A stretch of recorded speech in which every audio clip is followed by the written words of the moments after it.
Hello बच्चों, नमस्कार।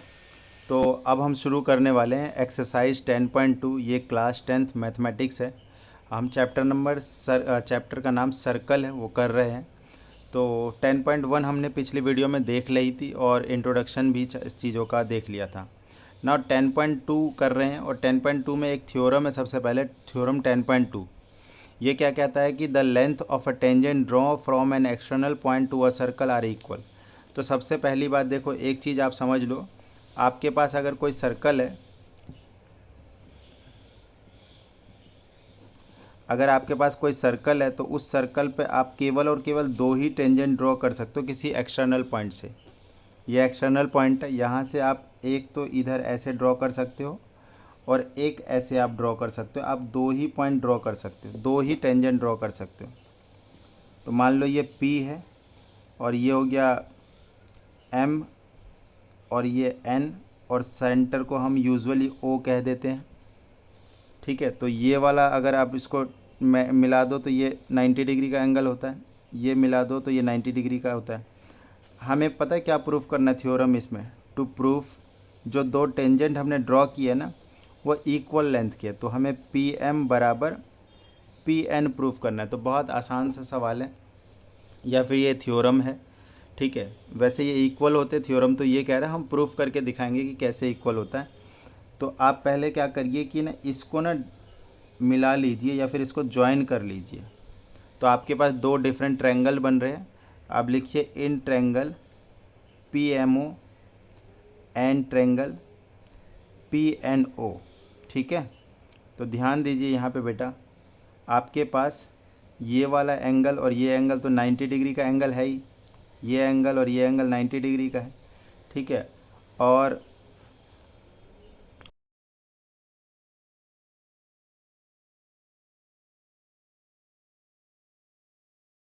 है ना, आप ऐसे लिख दिए 90 डिग्री ईच लिख दो ऐसे ब्रैकेट में।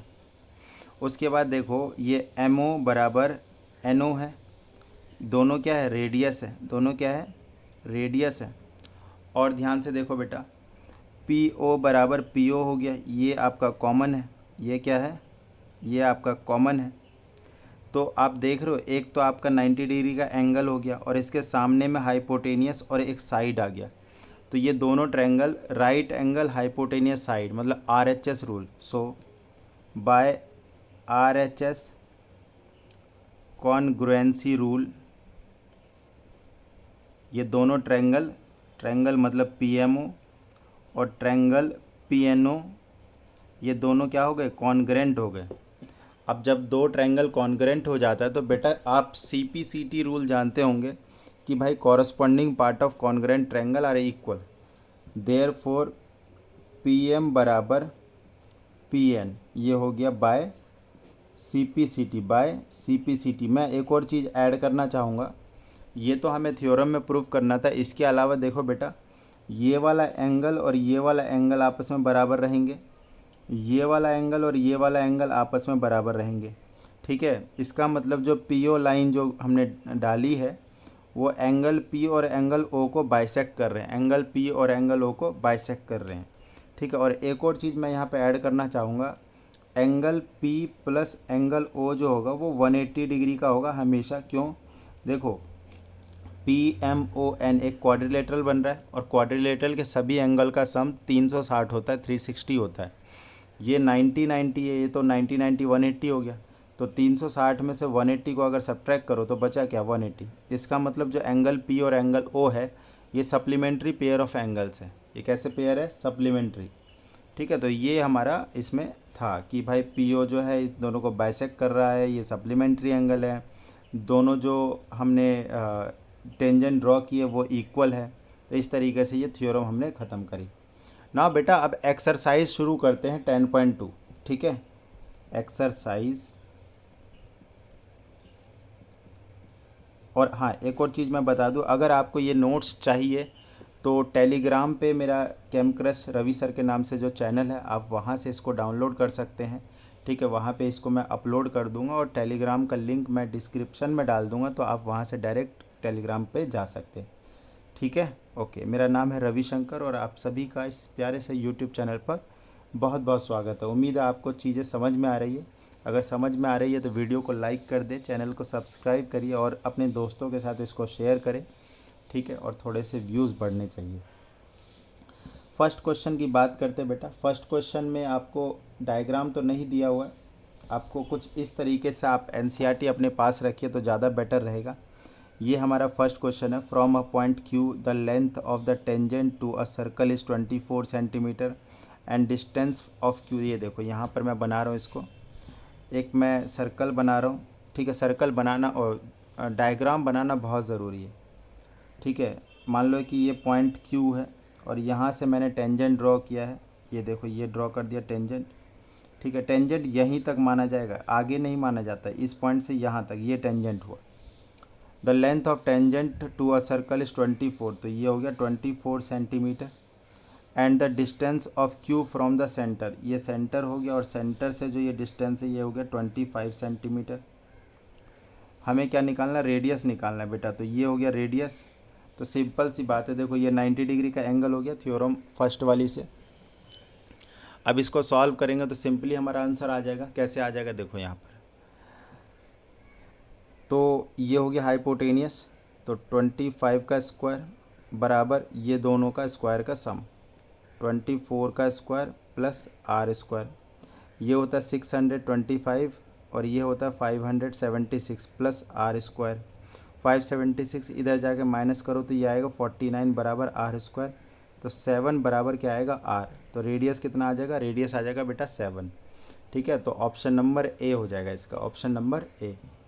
नाउ सेकंड क्वेश्चन आप देख रहे हो कि बेटा ये सेकंड क्वेश्चन यहाँ पे देखिए, आपको दिख रहा होगा कि T P and T Q दो टेंजेंट है, आप circle with centre of P O Q 110 degree है, तो एंगल पी टी क्यू बताना है। तो अभी मैंने जो थ्योरम 10.2 आपको बताया है, तो मैंने उसमें क्या बताया कि ये दोनों सप्लीमेंट्री एंगल होते हैं। ये कौन से एंगल होते हैं, सप्लीमेंट्री।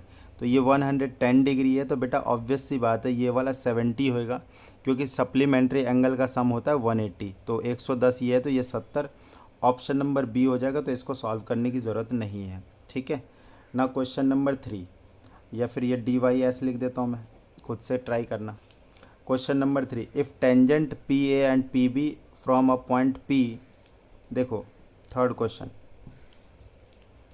एक मैं सर्कल बनाता हूँ फिर से और इस पे दो टेंजेंट, एक ये लो, एक ये पी पॉइंट है तो ये ए पॉइंट हो गया, पी ए टेंजेंट, और ये दूसरा है पी बी टेंजेंट, और ये दोनों इक्वल होते हैं। हमें पता है टेंजेंट दोनों एक्सटर्नल पॉइंट से जो दो टेंजेंट होते हैं बराबर होते हैं। So P A and P B from a point P to a circle with centre O are inclined to each other at an angle of 80 degree. बेटा ये एंगल 80 डिग्री है, ठीक है। तो पहले तो ये सेंटर हो गया, ओके। हमें एंगल पी ओ ए पूछा है। देखो कौन सा एंगल हो गया, पी ओ ए। सबसे पहली बात देखो, एंगल ए ओ बी कितना हो जाएगा, ये वाला एंगल ये वाला एंगल सप्लीमेंट्री होता है, तो ये 80 है, तो ये वाला कितना हो जाएगा, 100 नहीं हो जाएगा। ये इजीली 100 डिग्री का एंगल है, ये हो गया 100 डिग्री का एंगल। क्लियर है। आप ऐसे लिखना, आप ऐसे लिखना। देखो आप कैसे लिखोगे इसको, यहाँ पे देखो, angle A P B plus angle A O B बराबर 180 डिग्री। तो इसके बाद सीधा यहाँ से ये वाला लिख दोगे कि एंगल ए ओ बी बराबर 180 माइनस में ये 80 दे रखा है, ये देख रहे हो, ये 80 प्लस में एंगल ए ओ बी बराबर 180। 80 माइनस होएगा तो ए ओ बी कितना आएगा, 100 आएगा ना। आपसे ए ओ बी नहीं पूछा है, आपसे ये पूछा है कि अगर ये लाइन ऐसे ड्रॉ कर दिया जाए तो पी ओ ए एंगल। तो मैंने आपको क्या बोला था, पी ओ जो है बाइसेक्ट करता है, bisect angle A O B. Therefore जो पी ओ ए एंगल है वो 100 का आधा मतलब 50 डिग्री का हो जाएगा। कितना डिग्री का हो जाएगा, 50। तो आप ऑप्शन नंबर ए पे टिक मारेंगे बेटा, इसमें ऑप्शन नंबर ए पे। क्लियर है। चलिए आगे बढ़ते, question number 4। Question number 4, question number 4 में क्या कह रहा है, prove that the tangent drawn at an ends of the diameter of a circle are parallel. जैसे कि ना एक सर्कल है, ये देखो हमने सर्कल ड्रॉ किया और एक डायमीटर ड्रॉ किया। डायमीटर क्या होता है? जो कि सेंटर से पास कर रहा हो। कहता है कि इसके एंड पे जो टेंजेंट ड्रॉ कर रहे हैं ना, वो पैरेलल होने चाहिए, ये प्रूफ करो। तो बहुत आसान सी बात है, ध्यान से देखना बेटा। इसको ए बी सी डी यहाँ पे लिख देते to prove A B parallel to C D. अब बहुत देखो, इसमें ज़्यादा समय लूँगा नहीं इस क्वेश्चन में, क्योंकि बहुत छोटा सा क्वेश्चन है। एक चीज़ देखो बेटा, ये 90 डिग्री का एंगल है, ये भी 90 डिग्री का एंगल है, ये 90 का है, ये भी 90 का है। तो ये तो फिक्स है, क्योंकि ये देखो ये सेंटर है और सेंटर टू ये पॉइंट ऑफ कांटेक्ट के बीच में ये इस तरीके की लाइन जो बनती है वो हमारा 90 डिग्री का एंगल बनाता है। इसको एम एन ले लेते हैं। अब ध्यान से देखो यार, कोई दिक्कत थोड़ी ना है। B M N angle from figure, B M N बराबर एंगल क्या है? बी एम एन बराबर सी एन एम, अब बराबर 90 डिग्री है। अब एक चीज़ अगर आप गौर से फरमाओ, देखो जैसे कि दो लाइन है और अगर बीच में से कोई लाइन पास कर रही है, तो ये वाला एंगल अगर बराबर है तो ये तभी पॉसिबल है जब ये दोनों पैरेलल हो। ठीक है, यहाँ पे लिखो since angle B M N and angle C N M is an alternate interior angle formed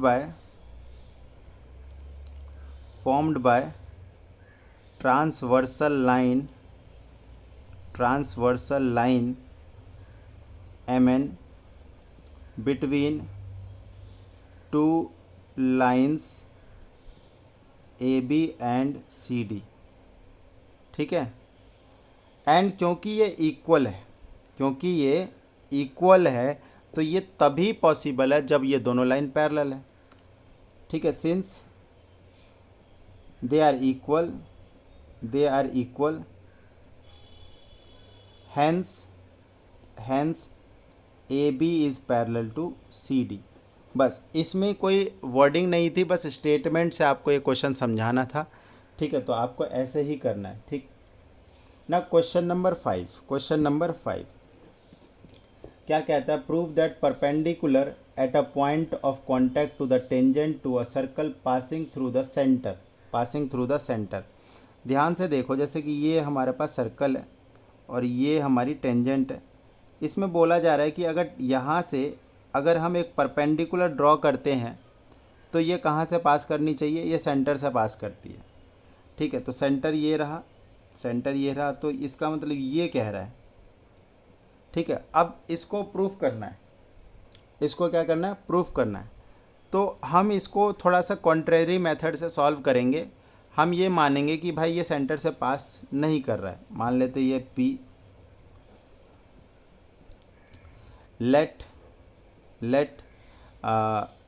ये जो perpendicular does not passes through center।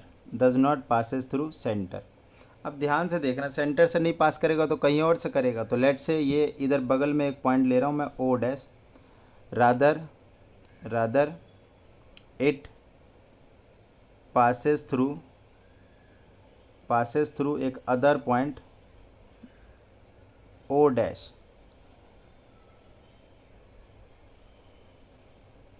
तो अब ध्यान से देखो, क्योंकि परपेंडिकुलर अगर पी ओ डैश है तो इसका मतलब पी ओ डैश एक छोटी लेंथ होनी चाहिए। Therefore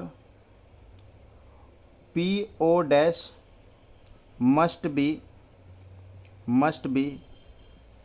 smaller than P O, है ना? ऐसा होना चाहिए ना, क्योंकि देखो अगर ये O से सेंटर से पास नहीं कर रही है, अगर कहीं और से पास कर रही है तो ये रेडियस से तो बड़ी वैल्यू हो जाएगी, और रेडियस से बड़ी वैल्यू हो गई तो जो रेडियस है वो तो पी ओ डैश से छोटा ही रहेगा। क्लियर है? और देखो, क्योंकि क्वेश्चन में गिवन क्या है? गिवन ये है कि जो पी ओ जो है, जो परपेंडिकुलर है वो सेंटर से पास कर रही है, इसका मतलब जो एंगल ओ पी बी ये 90 डिग्री का होगा। और मैंने क्या माना है कि does not passes through the centre rather it pass through O dash, इसका मतलब जो angle O dash P B होगा ये भी 90 डिग्री होगा। अब दोनों ही बराबर है, अगर मैं इसको वन इक्वेशन मान लूँ और इसको सेकंड इक्वेशन मान लूँ, तो from 1 and 2 what I can say? I can say that angle O P B बराबर angle O dash P B. अब इससे क्या कंक्लूज़न निकलता है? इससे ये कंक्लूज़न निकलता है कि जो ओ और ओ डैश है वो अलग अलग पॉइंट है ही नहीं, ठीक है। From this observation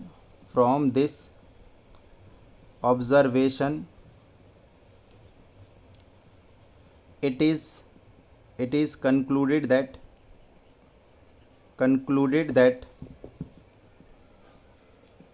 O and O dash are not different points,